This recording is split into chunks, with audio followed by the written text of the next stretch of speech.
bienvenidos al programa de Línea Médica. Gusto saludarlos como todos los lunes en este programa donde vamos a plantearles la información que usted debe saber de la medicina. El día de hoy, de acuerdo a las preguntas que han enviado, el tema se llama tips de traumatología y ortopedia. Vamos a resolver algunas preguntas que han ido enviando de acuerdo a los grupos de edades. Cuando un niño o una niña nace, el problema que tenemos nosotros como ortopedistas en mente se llama enfermedad luxante de la cadera o displasia del desarrollo. Es decir, un recién nacido o recién nacida es revisada por un especialista, generalmente un pediatra, para ver si no nació con problemas en las caderas. Y esto, en ocasiones, cuando ellos detectan algún problema, nos lo van a enviar para que sea valorado por nosotros en lo que antes se llamaba luxación congénita de la cadera. Ese término ya no lo usamos porque en esta patología o en esta enfermedad los niños nacen la más de las veces sin que la cadera esté luxada. Por eso se llama enfermedad luxante de la cadera o displasia del desarrollo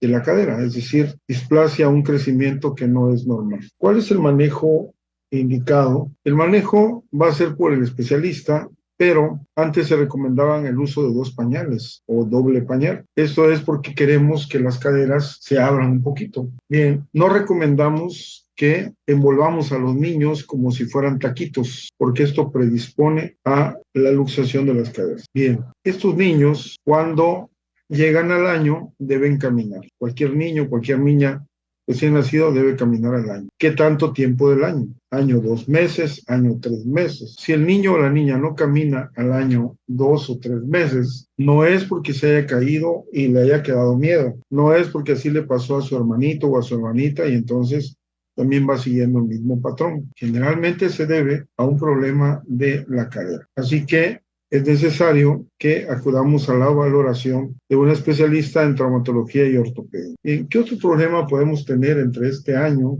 después del nacimiento? El otro problema que podemos tener es una artritis séptica. La artritis séptica, es decir, una infección en una articulación, lo más común es que sea la rodilla, pero también otras veces es la cadera u otras veces el tobillo. Claro que se puede presentar en cualquier otra articulación, como puede ser el hombro, el codo, las muñecas, pero lo habitual es que sea en rodilla, cadera o tobillo.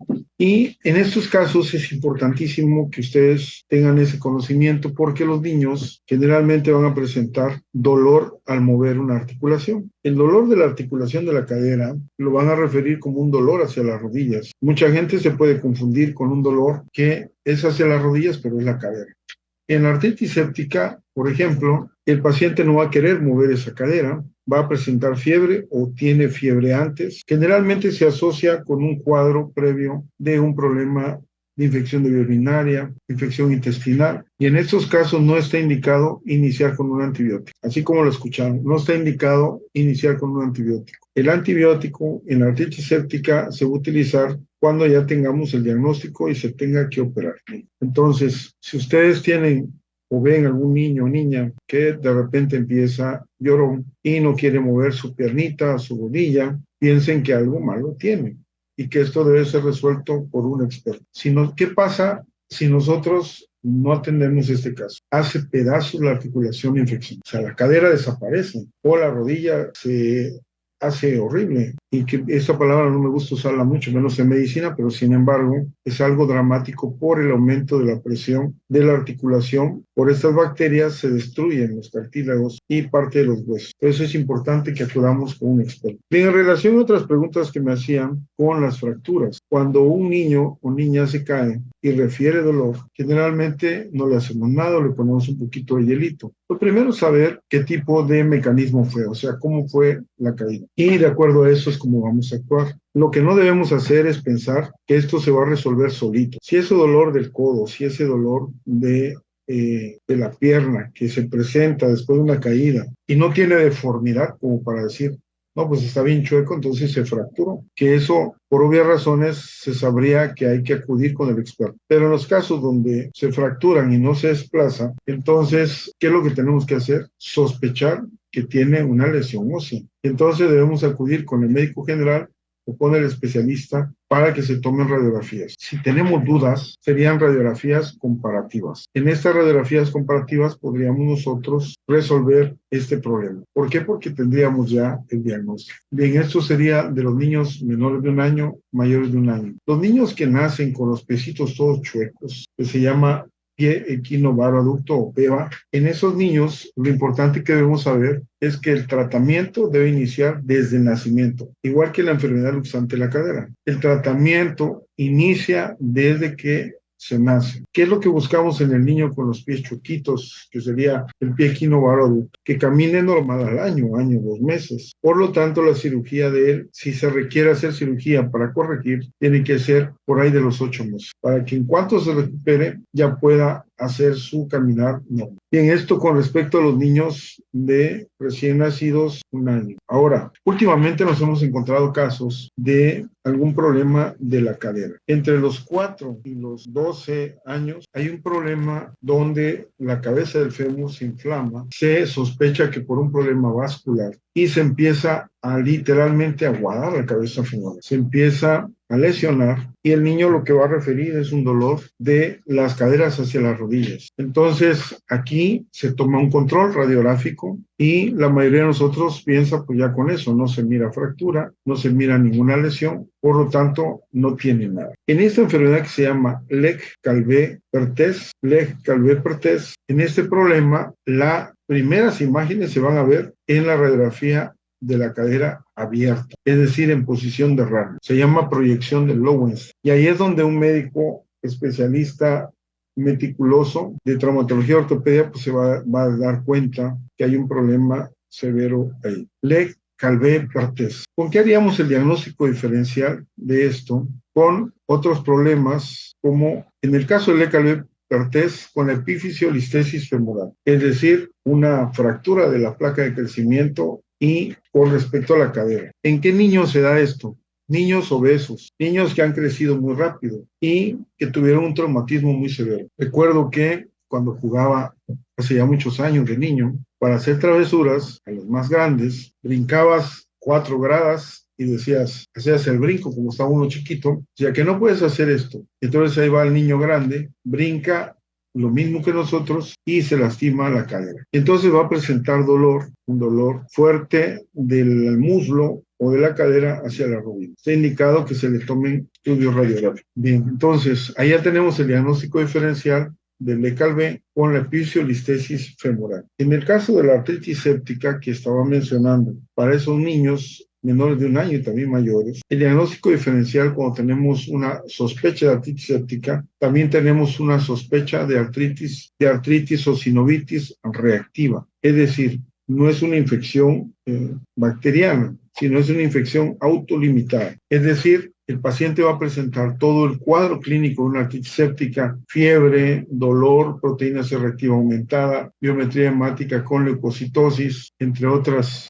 hallazgos, pero en estos casos el cuadro se va a presentar 3 días y generalmente el 4.º día, todo como por arte de magia, desaparece. ¿Cuál sería el tratamiento de la artritis séptica de los niños? Quirúrgico. Tenemos que operar porque si no drenamos esa presión que está dentro de la articulación, se va a destruir la articulación. Bien, ahora yéndonos para más grupos de edad, ya decíamos, problema de la cadera, Legg-Calvé-Perthes y una epifisiolistesis femoral. ¿De qué debemos estar atentos? También de las bolitas. Bolas grandes es motivo de estudio. Tenemos que estudiar. No solamente hacer una resonancia, hay que estudiarlo para ver cuál va a ser el manejo, pensando en que alguien en un momento dado pudiera tener un tumor, sea benigno o sea maligno. Bien, hay otra pregunta que me han estado haciendo con respecto a las personas adultas mayores. Me decían si un paciente grande se debería operar o ya no. Es decir, pongamos un ejemplo, una paciente con una fractura de cadera que tiene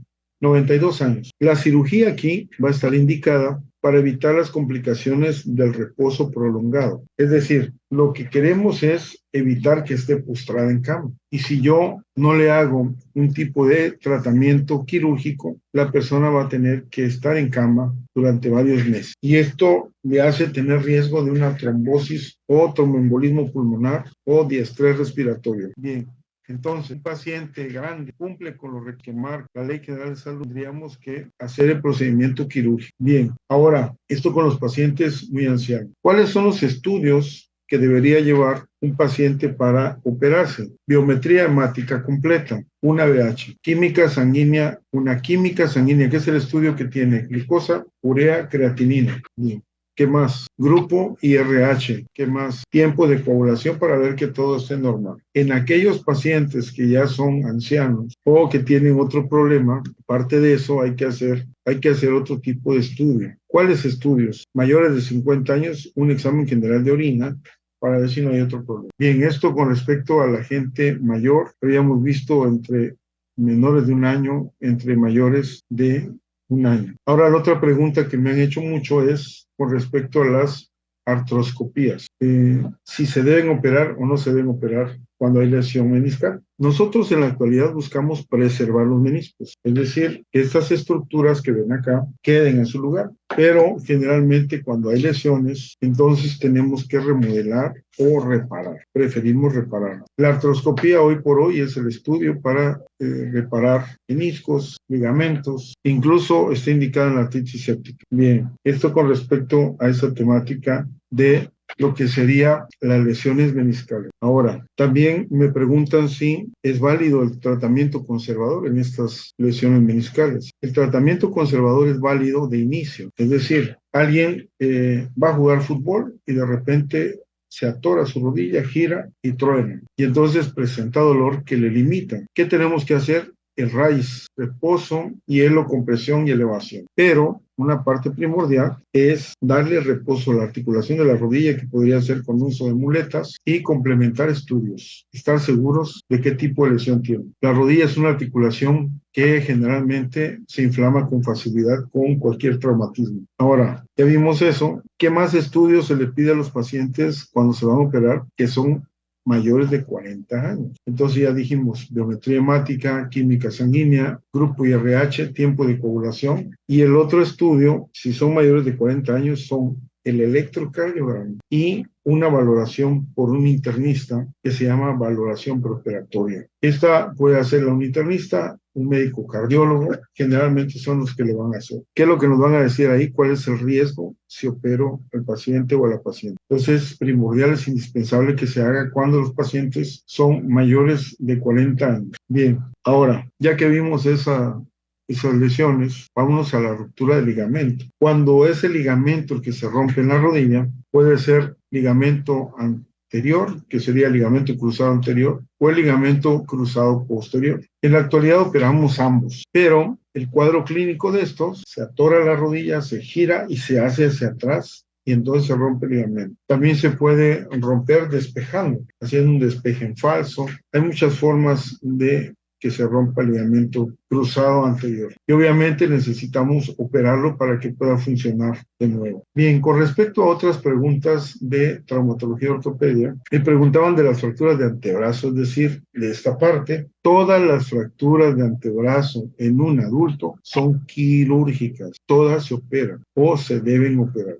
Que me van a poner un yeso. Todas las fracturas de radio y cúbito en pacientes adultos se tienen que operar. Ahora, ¿por qué se tienen que operar? Porque este movimiento que hacemos, ahí está el neutro, ahí es pronación y supinación. Esto lo hace el codo y este movimiento de la mano lo hace el radio sobre el cúbito. Por lo tanto, si nosotros no ponemos o colocamos una placa que deje anatómico los dos huesos, no va a poder hacer este movimiento, se va a bloquear. Y es uno de los principales problemas con respecto a lo que sería el antebrazo. Radio y cúbito se tiene que operar. ¿Cuál es la otra indicación para cirugía forzosamente? Cuando se fractura una articulación, cuando se hace pedazos una articulación, es una indicación quirúrgica, tenemos que operar. ¿Para qué? Para restituir al máximo la superficie articular y evitar el daño de envejecimiento que se va a tener precoz. Bien, entonces ya vimos de los niños menores de 1 año,